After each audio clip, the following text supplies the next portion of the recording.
J'ai le plaisir d'être en compagnie de Charles de Gaudois-Leski, qui va nous présenter sa thèse qui s'intitule Une gouvernance adaptative des métropoles estuariennes face aux changements globaux, Bordeaux et, métropole et son estuaire. et plus simplement, si l'on raccourcit, Mais plus simplement, la thèse traite de la réorientation des stratégies métropolitaines en fonction des enjeux environnementaux actuels, que voilà. sont la ressource en eau potable, la gestion des risques d'inondation et de submersion par l'estuaire de la Gironde, et également la difficile conciliation entre le développement urbain de la métropole et le maintien de la biodiversité dans son territoire. C'est un très vaste sujet. Beaucoup de perspectives croisées, d'enjeux qui se frottent, qui s'affrontent, et forcément une histoire politique plutôt tourmentée. Bon, nous éviterons de parler politique si vous n'y voyez pas d'inconvénient. Comme vous voulez. Vous avez été étudiant à Bordeaux, Oui. licence en droit sociologie, Droit public et ensuite en sociologie. d'accord, et vous avez un master en politique urbaine. Oui. Mais où avez-vous fait votre stage de fin d'études? Au laboratoire où je travaille actuellement, c'est à l'IRSTEA, c'est Oui. l'Institut national de recherche en sciences et techniques pour l'environnement et l'agriculture. Et du fait que vous aviez eu ce stage, vous avez pu y rester pour préparer votre thèse? Oui, avec mon directeur celui qui est devenu mon directeur de recherche, Denis Salle, nous avons monté un projet qui s'appelle Urbest, qui concentre, qui est structuré par la thèse de sociologie, mais qui concentre en son sein plusieurs disciplines, de l'écologie à l'hydrogéologie, à la science politique, à l'économie et bien évidemment à la sociologie. Et vous allez regrouper tout ça? Oui, parce que il était attendu que la sociologie donne le rythme d'un travail interdisciplinaire, où on D'accord, croise les savoirs tout à fait. pour faire émerger de nouvelles catégories de connaissances. Alors, vous avez choisi le droit au début par sécurité. Oui, oui, oui. Par Et vous, conformisme. voilà, et vous avez découvert la sociologie en première année. Oui, alors ça c'est assez particulier. Il y avait un petit module qui s'appelait méthodologie des sciences sociales. Et comme j'avais fait une formation, un bac littéraire, on n'étudie pas la sociologie Non. ni l'économie. Et donc ce petit module, en fait, m'a ouvert à un nouvel univers de sens, de connaissances et de méthodes également.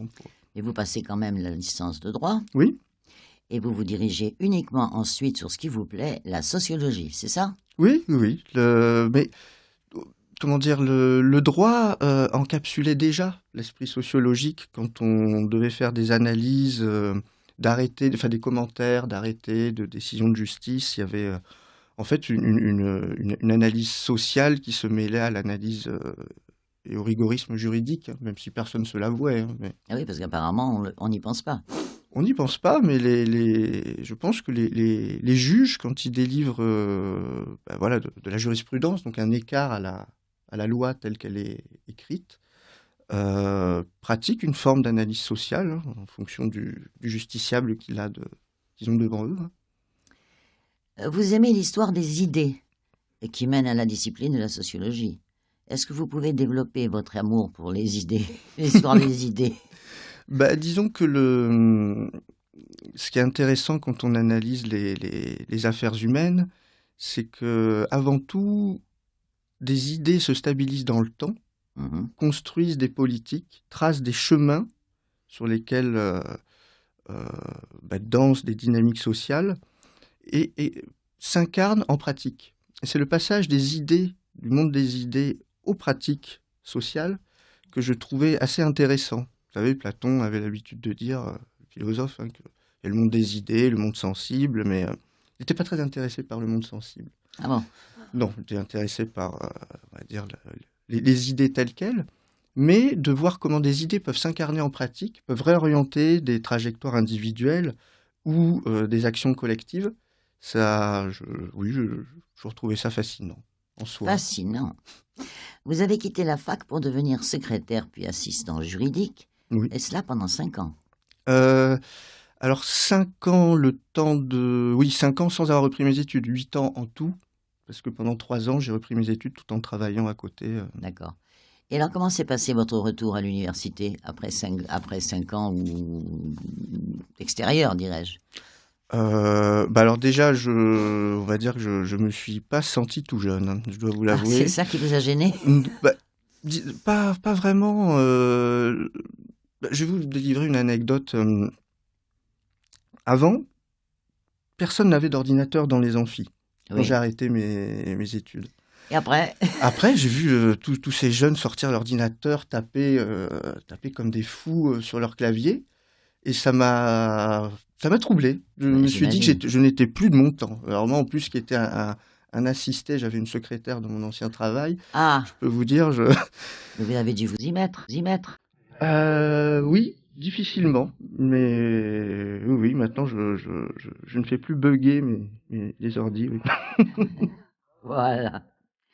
Avant d'entrer dans le vif du sujet de votre thèse, on va écouter quelques notes de musique.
C'était John Lee Hooker dans Cannot Be Drifter, si je ne me suis pas trompé.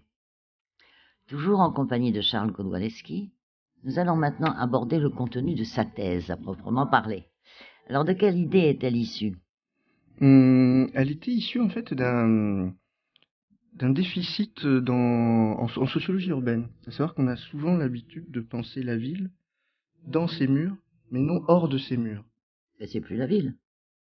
Ah, bah, c'est la bonne question. C'est la différence entre la ville et l'urbain. Voilà.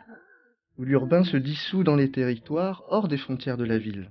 Et la ville se développant comment dire, génère des empreintes à la fois écologiques, politiques, sur les territoires périphériques.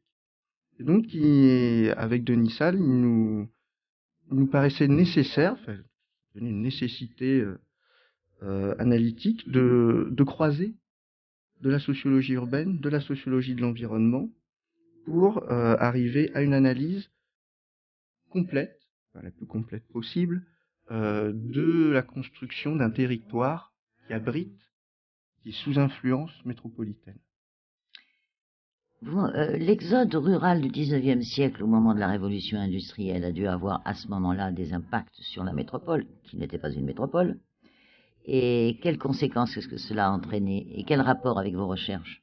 Alors là, Je faisant mélange tout. appel non, non, pas du tout, pas du tout. En faisant appel à l'histoire, nous, on va remonter un peu le fil des flux démographiques, si Voilà. j'ose dire, où les villes comment dire, ont abrité tant à la fois au niveau des risques de conflits, de guerres, de maladies ou d'événements même climatiques de l'époque, ont abrité en leurs murs une humanité qui cherchait, on va dire, qui avait des aspirations professionnelles, amoureuses, voire même sacrées, parce que les villes concentraient énormément de fonctions, des fonctions de commandement, des fonctions symboliques. Et cet exode, issu, on va dire, fortement issu des révolutions industrielles, a commencé à... Comment dire, les territoires se sont vidés au profit des villes. C'était un exode rural. C'était les agriculteurs, finalement, qui venaient vers la ville pour aller vers du travail. Vers du travail, vers du salariat. Parce que c'est très important, ça. Le salariat garantissait une forme de stabilité de revenus. Tout à fait. Alors que le monde agricole de l'époque n'avait pas de stabilité. Les insolites, si vous aviez une peste ou des maladies qui attaquaient vos vignobles, votre maraîchage, vos animaux aussi, il n'y avait pas de régime assurantiel. Hein. Non, pas du tout. Et alors, ceci a entraîné ça a remis les villes, on va dire, au goût de l'histoire. Et après, pour juste parler du contexte français, vous savez bien que Paris a été une capitale assez gloutonne, qui a concentré beaucoup de fonctions. Et à un moment, dans l'histoire politique du pays, après la Seconde Guerre mondiale, je fais un petit raccourci historique, sinon... Non, on va pas partir au XVe siècle. Non. Voilà. Et il a fallu rééquilibrer la concentration des pouvoirs et les flux. Et l'État a gravé dans le marbre l'idée de bâtir des métropoles d'équilibre pour rééquilibrer justement l'État et les collectivités locales.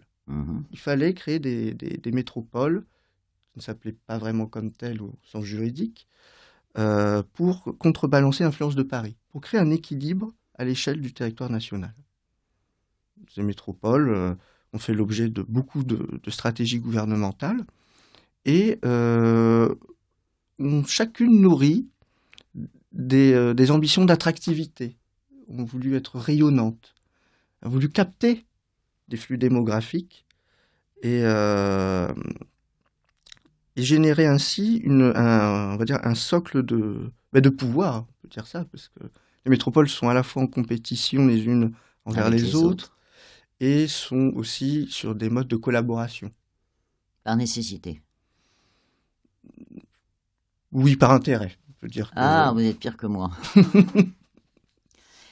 Qu'est-ce que le pacte de Bordeaux et qui en est l'instigateur? Alors là, on va remonter on va dire après l'après-guerre. Enfin, l'après-guerre, c'était Jean-Jacques Chaban-Delmas qui a créé une forme de stabilité politique entre la gauche et la droite dans la manière de gouverner la communauté urbaine. À savoir que Bordeaux devait rester de droite et les communes périurbaines, elles, étaient de gauche. Et vous aviez une forme vous stabilisiez les conflits.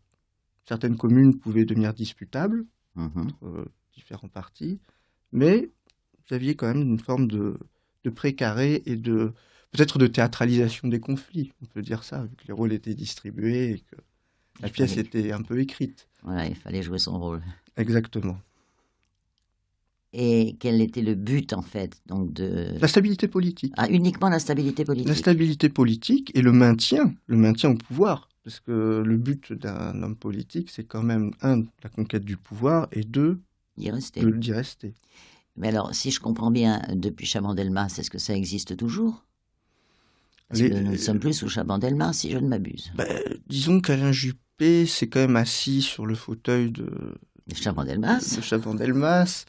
Et avec son talent de savoir ménager la chèvre et le chou, a quand même prolongé ce mode de gouvernement local. Oui. Mais ça a desservi Bordeaux, justement, la fin du vieux lion, comme on l'appelait dans les années 80-90, parce qu'à force de se neutraliser, la gauche et la droite n'ont pas permis un grand développement de Bordeaux. C'est pour ça qu'elle avait été qualifiée de belle endormie pendant de longues années, que les quais étaient devenus insalubres. Enfin, on commençait à ressentir les effets d'un pouvoir qui avait stoppé les horloges du temps. Voilà, c'est comme si Bordeaux, la flèche du temps s'était arrêtée à un moment, à la fin de mandature. Et vieillissant, très vieillissant. presque en stase. Et c'est pour ça qu'avec l'arrivée d'Alain Juppé, des stratégies avaient été mises en place pour que Bordeaux rattrape son retard par rapport à d'autres métropoles, et notamment la fameuse sœur rivale qui était Toulouse. Ah oui. Et une relation assez ambivalente de, pareil, compétition, collaboration. Et le pacte de Bordeaux a-t-il un rapport avec le fleuve, entre la métropole et le fleuve? Non, c'est vraiment politique. Ce qui aurait un rapport, c'est peut-être dans En fait, là, c'est encore une analyse en cours, hein, donc ce que je vous dis vraiment à prendre avec des précautions. C'est que le Bordeaux a toujours eu un rapport ambivalent, premièrement avec son fleuve, et encore plus avec son estuaire. Vous savez que, on va dire, le littoral est extrêmement attractif. Certaines personnes disent qu'Arcachon est la dernière commune de Bordeaux et que la première en serait Libourne, que sur ces grands axes se canalisent des flux, mais que vers l'estuaire, par contre, ces flux-là commencent un peu à comment dire, s'effilocher. À s'effilocher, merci. Et parce que l'estuaire est souvent envisagé, en tout cas pour les Bordelais, hein, comme une entité géographique un peu monstrueuse. Les eaux sont boueuses, il y a des inondations qui en viennent. C'est un des plus grands estuaires naturels d'Europe, qui est extrêmement large. Ou le Alors ça, je crois que c'est le plus grand. Mes collègues écologues ne sont pas là pour... pour vous contredire ici. Oui. Et ce rapport ambivalent, justement, a trouvé sa traduction politique dans des modes de gestion des deux rives. Enfin, on avait l'habitude de dire que la tête de la Lauze était payée par la Gironde et que sa queue était payée par la Charente. Ah, je ne connaissais pas l'expression. C'est déjà,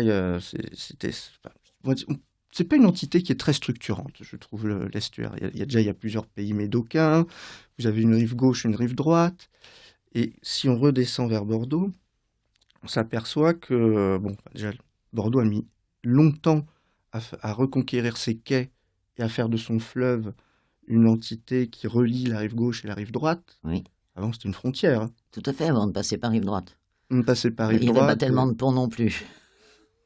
L'histoire des ponts, vous savez, si on avait dû construire tous les ponts qui ont été mis en projet depuis l'après-guerre, on ne verrait plus la Garonne. Ah bon, d'accord. Enfin, là, pour l'instant, il y en a un en projet encore, je crois. Oui. Donc, dans votre thèse, vous traitez aussi de l'impact de l'homme sur l'environnement. Oui. Donc, on revient vers la sociologie. Oui, parce que c'est l'analyse des collectifs sociaux qui gèrent l'environnement. Alors, à la fois qui gèrent au niveau institutionnel, donc des services, par exemple, comme la direction nature à Bordeaux Métropole, ou les services territoires du département, ou les services déconcentrés de l'État. Je vais les appeler comme ça, sinon je vais devoir lancer beaucoup d'acronymes et tout le monde s'y perdra. S'il vous plaît. Eh bien, on va vous arrêter pour écouter quelques notes de musique. Alors ça, je crois que c'est le plus grand. Mes collègues écologues ne sont pas là pour... pour vous contredire ici. Oui. Et ce rapport ambivalent, justement, a trouvé sa traduction politique dans des modes de gestion des deux rives. Enfin, on avait l'habitude de dire que la tête de la Lauze était payée par la Gironde et que sa queue était payée par la Charente. Ah, je ne connaissais pas l'expression. C'est déjà, c'est pas une entité qui est très structurante, je trouve, l'estuaire. Il y a plusieurs pays médocains, vous avez une rive gauche, une rive droite, et si on redescend vers Bordeaux, on s'aperçoit que, déjà, Bordeaux a mis longtemps à reconquérir ses quais et à faire de son fleuve une entité qui relie la rive gauche et la rive droite. Oui. Avant, c'était une frontière. Tout à fait, avant de passer par rive droite. On passait par rive droite. Il n'y avait pas tellement de ponts non plus. L'histoire des ponts, vous savez, si on avait dû construire tous les ponts qui ont été mis en projet depuis l'après-guerre, on ne verrait plus la Garonne. Ah bon, d'accord. Enfin, là, pour l'instant, bon, il y en a un en projet encore, je crois. Oui, oui. Donc, dans votre thèse, vous traitez aussi de l'impact de l'homme sur l'environnement. Oui. Donc, on revient vers la sociologie. Oui, parce que c'est l'analyse des collectifs sociaux qui gèrent l'environnement. Alors, à la fois qui gèrent au niveau institutionnel, donc des services, par exemple, comme la direction nature à Bordeaux Métropole, ou les services territoires du département, ou les services déconcentrés de l'État. Je vais les appeler comme ça, sinon je vais devoir lancer beaucoup d'acronymes et tout le monde s'y perdra. S'il vous plaît. Eh bien, on va vous arrêter pour écouter quelques notes de musique.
Amon Tobin, qui jouait Natureland. Dans cette troisième partie d'émission, on va se pencher sur l'impact que vous attendez quand votre thèse sera publiée. Alors vous savez, il est souvent, je devrais peut-être pas dire ça comme ça, mais je me dire que personne ne lit les thèses. Ah, si, le jury. Oui. Et la famille. La famille tournant, oui, qui pourra générer beaucoup de questionnements. Donc vous y attendez, enfin, quand vous aurez écrit complètement la thèse. Oui. Et est-ce que vous pensez tout de même, quand elle sera complètement écrite, puisque vous en avez tout de même le schéma, je pense. Très vague. Moi, je fais ma vague encore. Vous savez, j'en suis en premier. Donc, vous avez l'ossature, dirais-je. L'ossature, oui. Voilà, c'est plutôt que le schéma. Et qu'est-ce que vous pensez qu'il y aura de nouveau par rapport au sujet que vous traitez? Peut-être le croisement, arriver à créer un tissage efficace entre les analyses urbaines et les analyses environnementales. Ça, c'est, vous savez, on a souvent tendance à découper la connaissance en fonction de positionnement. Vous êtes un environnementaliste, vous êtes quelqu'un qui fait de l'urbain. Et arriver à vraiment, à faire émerger un système explicatif aux racines multiples, qui ne dépendent pas d'un positionnement politico-académique. Question un dissous. Par curiosité personnelle, est-ce que vous pensez vous attaquer à l'épreuve de la thèse en 180 secondes? Non. Je crains fort que cette épreuve ne soit trop douloureuse pour moi. Surtout qu'il faut beaucoup la préparer. Nous avons passé un moment avec Charles de Godwalewski, qui, je l'espère, vous a donné quelques clés au sujet de sa thèse. Merci beaucoup d'avoir accepté de participer à l'émission Que cherche-t-il et d'être venu dans nos studios. Je vous souhaite le meilleur au moment de passer cette épreuve, qu'est l'oral et qui se situera quand? Fin 2019. Fin 2019, c'est pas loin. Oui, ça laisse le temps de travailler sa plume. Merci beaucoup. Merci à vous.